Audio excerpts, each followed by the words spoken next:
Imagine करिए कि आप एक कतार में खड़े हैं जहां एक तरफ है मौत जो कंफर्म्ड है, आज नहीं तो कल आप मारे जाओगे, और दूसरी तरफ है ऐसी जिंदगी जो मौत से भी ज्यादा खौफनाक है, जहां आदमी मरने से पहले 1000 बार टूटता है, 1000 बार मरता है। ये कोई फिक्शन नहीं है, ना ही ये कोई फिल्म की कहानी है। ये कहानी है एक रियल पर्सन की जिसने ये सारे एक्सपीरियंसेस किए नाज़ी कंसंट्रेशन कैंप में।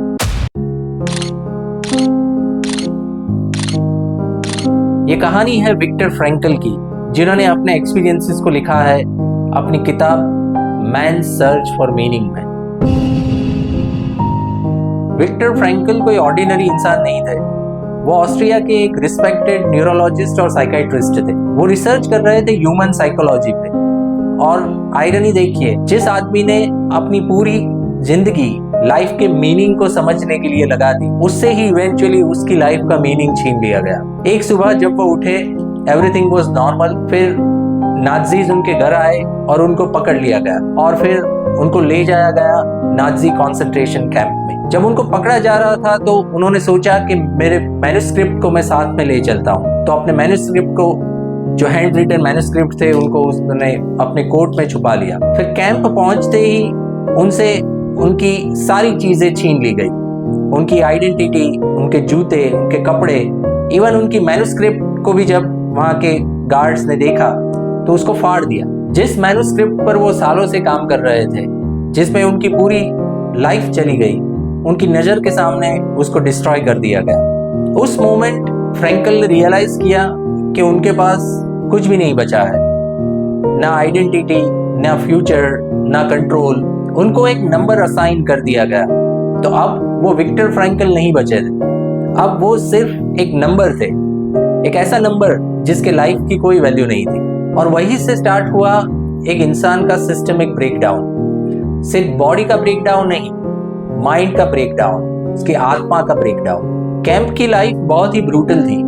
रोज सुबह उठना, काम करना, मार खाना और भूखे पेट सो जाना। ये एक फिजिकल टॉर्चर नहीं था, ये एक साइकोलॉजिकल डिस्ट्रक्शन था। यहाँ इंसान शरीर से पहले आत्मा से मर जाता। फ्रैंकल ने वहां एक पैटर्न नोटिस किया। जो सबसे स्ट्रॉन्ग लोग थे और जो सबसे इंटेलिजेंट लोग थे, वो सारे लोग एक के बाद एक मर गए। सिर्फ वही लोग बचे जिनके पास जीने की कोई वजह थी, जो किसी पर्पस के लिए, किसी मीनिंग के लिए जीना चाहते थे। कोई अपने पार्टनर के लिए जीना चाहता था, कोई अपने काम के लिए जीना चाहता था, कोई अपने बच्चों के लिए जीना चाहता था। पर जिनके पास ऐसा कोई जीने की वजह नहीं थी और जिनको लगता था कि अब सब कुछ खत्म हो चुका है, वो सारे लोग धीरे धीरे करके मर गए। और यही चीज फ्रैंकल ने नोटिस करी कि इंसान के जिंदा रहने के लिए सबसे इंपॉर्टेंट चीज है उसकी लाइफ के मीनिंग को समझना। फ्रैंकल खुद एक दिन कोलैप्स होने वाले थे, ठंड की वजह से, थकान की वजह से, भूख की वजह से।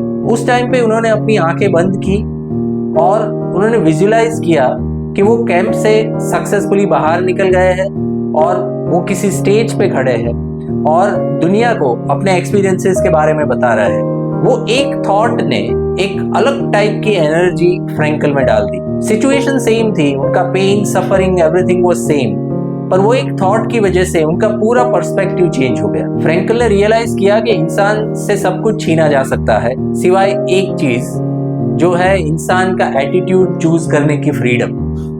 आपके साथ क्या होता है वो शायद आपके कंट्रोल में ना हो, पर आप उसका मीनिंग क्या निकालते हैं वो कंट्रोल आपके हाथ में है। सफरिंग इससे खत्म नहीं होती है, पर सफरिंग का मीनिंग चेंज हो सकता है। कैंप के बाद फ्रैंकल ने सब कुछ खो दिया था। उनके पूरे परिवार को मार दिया गया था। उनके पास ना उनका पास्ट बचा था, ना उनकी पुरानी जिंदगी, ना कोई पैसा, ना कोई आइडेंटिटी। फ्रैंकल का सब कुछ खत्म हो चुका था, पर फ्रैंकल के पास सिर्फ एक चीज बची थी, वो था उनका एक्सपीरियंस। और उसी एक्सपीरियंस से जन्म हुआ लोगोथेरापी का। इस लोगोथेरापी ने दुनिया में कई सारे लोगों की लाइफ को ट्रांसफॉर्म कर दिया। ये एक ऐसी थियरी है जो बताती है कि इंसान को पावर और प्लेजर से ज्यादा जरूरत होती है लाइफ के मीनिंग की। और शायद इसीलिए आज भी ये बुक लाखों लोगों की जिंदगी को बदल रही है। हम सब अपने अपने कैंप्स में जिए जा रहे हैं, Stress, heartbreak, failure, disappointment, illness, these are all camps for us. और सब लोगों का पेन रियल है। फ्रैंकल हमें एक ही बात सिखाते हैं कि जब तक आपके पास जीने की कोई वजह है तब तक आपको कोई हरा नहीं सकता। तो सवाल ये नहीं है कि लाइफ में पेन क्यों है, सवाल ये है कि आप उस पेन का क्या मतलब निकालोगे। फ्रैंकल कहते हैं कि सफरिंग को अवॉइड नहीं कर सकते, सफरिंग इनएविटेबल है, पर सफरिंग मीनिंगलेस नहीं होनी चाहिए। अगर सफरिंग में कोई मीनिंग है तो you can bear that suffering, पर अगर सफरिंग मीनिंगलेस है तो फिर वो टॉर्चर लगती है। इसको ट्रांसफॉर्मेशनल साइकोलॉजी बोलते हैं। फ्रैंकल ने लव के बारे में भी लिखा है। फ्रैंकल ने रियलाइज किया that love gives meaning beyond physical reality. जब वो कैंप में थे उन्हें पता भी नहीं था कि उनकी वाइफ जिंदा है या नहीं, फिर भी उन्होंने अपनी वाइफ के लिए अपने प्यार को कभी मरने नहीं दिया, और वही प्यार ने फ्रैंकल को एक ताकत दी और वही प्यार ने फ्रैंकल को मरने से बचाया। Love is not physical presence, it is a psychological connection. आज बहुत लोगों के साथ ऐसा होता है, लाइफ में सब कुछ होता है फिर भी लाइफ में एक खालीपन महसूस होता है। They have career, they have family, comfort, everything is there, but they still feel some kind of emptiness. ये खालीपन जो है, इस फीलिंग को विक्टर फ्रैंकल ने नाम दिया था एग्जिस्टेंशियल वैक्यूम। मतलब जिंदगी में डायरेक्शन का वैक्यूम, मीनिंग का वैक्यूम, पर्पस का वैक्यूम। फ्रैंकल कहते हैं कि जब इंसान को अपने जीने की वजह नहीं पता होती है तो वो ऐसे ही जिए जाता है, रूटीन में, डिस्ट्रैक्शन में, टाइम पास में। आज हम दिन भर बिजी रहते हैं पर मीनिंगफुल नहीं। सुबह उठते ही फोन, फिर दिन भर काम, शाम को घर लौट के एंटरटेनमेंट, और फिर रात को सोते समय ओवर थिंकिंग। फिर एक साइलेंट सवाल जो दिमाग में घूमता रहता है कि ये सब करके मैं क्या अचीव कर रहा हूँ। फ्रैंकल कहते हैं कि लाइफ में जब मीनिंग नहीं होता तो इंसान को एक बोर्डम एंड एम्प्टीनेस फील होती है, और वो एम्प्टीनेस को भरने के लिए हम लोग फोन को स्क्रॉल करते हैं, इधर उधर भटकते रहते हैं और non productive, non essential activities में अपने आप को इन्वॉल्व करते हैं। पर फ्रैंकल का कहना है कि ये बोर्डम तभी दूर हो सकती है जब आप अपनी लाइफ में कोई मीनिंग ऐड करो।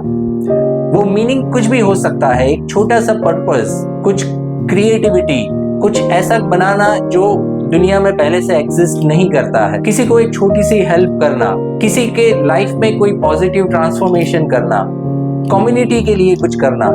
ऐसी बहुत सारी चीजें हैं जिसके थ्रू आप अपनी लाइफ के मीनिंग को आइडेंटिफाई कर सकते हो, और once you identify your meaning, your life no longer remains boring. तो सवाल ये नहीं है कि आप कितने सक्सेसफुल हो, सवाल ये है कि क्या आपको पता है कि आपकी लाइफ का पर्पस क्या है। अगर आपने कभी अपने लाइफ के मीनिंग को सर्च करने की कोशिश करी है तो do let me know in the comments. Thanks for watching.